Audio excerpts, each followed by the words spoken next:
নমস্কার, সবাইকে আবার স্বাগত জানাই আমাদের এই চ্যানেলে। আজকের ভিডিওটি একটু অন্য রকমের হতে চলেছে। আজ আমি এই ভিডিওতে বলবো মীন রাশির মহিলাদের চরিত্র সম্পর্কে। কেমন হয় তারা, তাদের পার্সোনালিটি ঠিক কেমন হয়। তো চলুন ভিডিওটি শুরু করা যাক। রাশিচক্রের সর্বশেষ রাশি হলো মীন রাশি। মীন রাশি একটি জলতত্ত্বের রাশি। এই রাশির অধিপতি হলো বৃহস্পতি। মীন রাশির মহিলারা বাকি রাশির তুলনায় একটু বেশি ইমোশনাল হয়ে থাকে। এরা যেমন আনন্দে খুব বেশি আনন্দ হয় বা আনন্দ পায়, সেরকমই ছোট কোনো বিষয়ে খুব বেশি কষ্ট পেয়ে থাকে। মীন রাশির আরেকটি ব্যাপার হলো এরা ভীষণ রকমের কল্পনাপ্রবণ হয়। যেমন সবাই রাত্রে ঘুমিয়ে স্বপ্ন দেখে, তেমন এরা জেগে থেকে স্বপ্ন দেখে বা জেগে থেকে স্বপ্ন দেখতে ভালোবাসে। এরা সাধারণত ভীষণ কুল মেন্টালিটির হয়ে থাকে। যেমন কোনো একটা কিছু হয়ে গেছে, খুব তাড়াতাড়ি মাথাটা গরম না করে চেষ্টা করে শান্ত থেকে কিভাবে জিনিসটাকে হ্যান্ডেল করা যায়, বা জিনিসটার মধ্যে না ঢুকে কিভাবেই খুব সামান্যভাবে জিনিসটাকে হ্যান্ডেল করা বা ঝামেলাটাকে মেটানো যায়। লাভ লাইফ বা বিয়ে দাম্পত্য জীবনের ক্ষেত্রে এরা ভীষণ রকম রোমান্টিক হয়। এদের রোম্যান্স বা এদের এরা এক অতুলনীয় ধরনের রোমান্টিক হয়ে থাকে, যা তার পার্টনার ছাড়া আবার কেউ জানতে পারে না। কারণ এরা মনে করে ভালোবাসা বা প্রেম নিজেদের মধ্যে থাকাটাই সবচেয়ে বেশি দরকার। তবে এদের একটি খারাপ গুণও রয়েছে। এরা যে কোনো কথা গায়ে মেখে নেয় চটজলদি। কোথাও কেউ কিছু বলছে, হয়তো তার নামটা হালকা শোনা গেল, ওদিকেই তাদের কানটা থাকবে কি বলছে। বা কেউ একটা কিছু বলল যা হয়তো তাকে সেরকম মিন করে বলেনি, তবু মীন রাশি সেটাকে নিজের জন্যই মিন করে নেয়। এরা ভীষণ রকম সেন্সিটিভ নেচারের হয়ে থাকে। তবে শুধু সেন্সিটিভ নয়, এরা ভীষণ রকমভাবে অনেস্ট হয়ে থাকে এবং চায় তাদের আশেপাশের লোকজনগুলো তাদের প্রতি অনেস্ট থাকবে। এরা মিউজিক লাভার হয়। এদের ধর্মীয় বিষয়ে বেশ ভালোই জ্ঞান থাকে।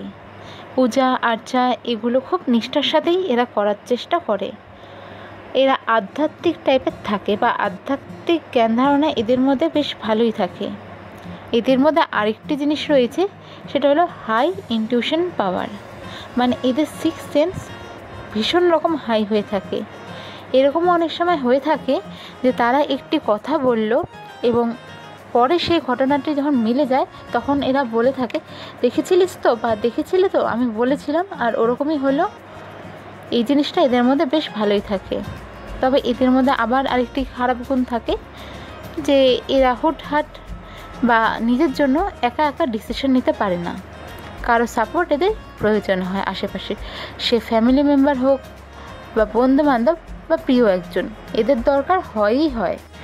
তবে এদের ড্রেস পোশাক জামা কাপড় এই জিনিসের প্রতি আলাদাই ফ্যাসিনেশন থাকে। বলতে পারা যায় যে এরা জামা কাপড় লাভার্স হয়। এদের লাইফ পার্টনার ভীষণ রকম অ্যাক্টিভ থাকে, সে যে কাজই হোক। তবে এদের একটা আবারও বলতে পারি খারাপ গুণ আছে, কোনো কিছু নিজে নিজেই বেশি বেশি মনে মনে ভেবে নেয় আর বেশি বেশি কষ্ট পায়। সামনের মানুষটি আদৌ সেটা ভাবছে কি না, বা সামনের মানুষটির সাথে কথা বললে সেই প্রবলেমটা যে ঠিক করা যাবে, এরা এইসব জিনিসে বিশ্বাস না করে মনে মনে ভাবে, কষ্ট পায় আর চুপ করে থাকে বা চুপ হয়ে যায়। কোনো কিছু প্ল্যানিংয়ের ব্যাপার থাকলে এরা সবার আগেই থাকে। হ্যাঁ, এরা গুড প্ল্যানার হয়। তবে ওই যে একটাই প্রবলেম, প্ল্যানিং সব ঠিকঠাকভাবে করে নিল, যদি দায়িত্ব একদমই একার ওপর বা যদি দায়িত্বটা তার উপর একটু বেশি আসে, সেখানেই আর এক্সিকিউট করতে পারে না। বাস্তবে এদের একটু প্রবলেম হয়ে যায়।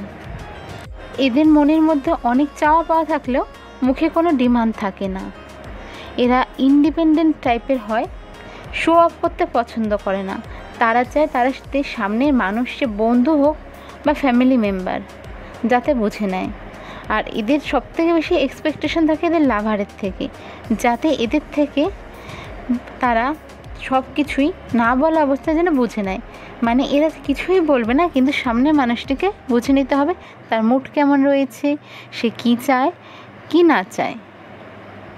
এরা মনে মনে মানে ভীষণ রকম ফ্যান্টাসি নিয়ে থাকে। ফ্যান্টাসি বলতে কোনো খারাপ রকম নয়, তবে ধরুন এদের মনে অনেক ক্রাশ থাকে। ক্রাশ যে কেউ হতে পারে, কোনো মায়ের বয়সী মহিলা ক্রাশ বলতে গেলে মানে তাকে সে হয়তো মাতৃরূপেই দেখছে, তবে তার ড্রেসিং সেন্স বা তার কথা বলার ধরন এগুলো তাকে মানে অ্যাট্রাক্ট করছে। মানে সে চাইছে যে ফিউচার বা নেক্সটে তার সাথে যদি কোনো মহিলার কথা হয় বা তার আশেপাশে মানুষগুলি যেন এরকমভাবেই শালীনতা বজায় রেখে এরকমভাবেই চলাফেরা করে। মানে তাদের একটা ইমাজিনেশনের দুনিয়া থাকে। এদের ক্রাশ শুধুমাত্র যে বিপরীত লিঙ্গের মানুষ হবে তা নয়, ছেলেদের ক্ষেত্রে মেয়ে, মেয়েদের ক্ষেত্রে ছেলে, বা উভয়ের ক্ষেত্রে ছেলের ক্ষেত্রে ছেলে বা মেয়ের ক্ষেত্রে মেয়েও ক্রাশ থাকে। মানে এদের একটা ব্যাপার থাকে যে সামনের মানুষটি স্বয়ংসম্পূর্ণা, তো তার জন্যই তাকে বেশ ভালো লেগেছে। তবে এই ভালো লাগা বেশিক্ষণের ব্যাপার নয়। আজ ভালো লাগছে, কাল ভালো লাগছে, পরশু আবার এদের ক্রাশ বদলেও যায়। তবে এদের ভালোবাসা মানুষটি সেই একজনই থাকে, যাকে মন থেকে ভালোবাসে তাকে রিপ্লেসমেন্ট করার কথা বা তার প্রতি এদের ইন্টারেস্ট কম হয়ে যাওয়ার কথা কখনোই হয় না, বড় কোনো অঘটন না ঘটলে। এরা মিথ্যা কথা বলা পছন্দ করে না, বা এরা মিথ্যা কথা বলেও না, বড় কোনো সিচুয়েশন না হলে। তো আজকে মীন রাশির মহিলাদের চরিত্র সম্পর্কে আমি এটুকুই বললাম। হতে পারে অনেক কিছু বাদ গেল এখান থেকে। আপনারা অবশ্যই কমেন্ট করে জানান যে আমি কি মিস করলাম, আর অবশ্যই জানান যে আপনার পরিচিত সেই মহিলা যার মীন রাশি, আপনার মা, বোন বা আপনার প্রেমিকা বা যে কেউ বন্ধু বান্ধবী তার সাথে মিলল কি না। দেখা হচ্ছে পরের ভিডিওতে। ভালো থাকবেন, সুস্থ থাকবেন।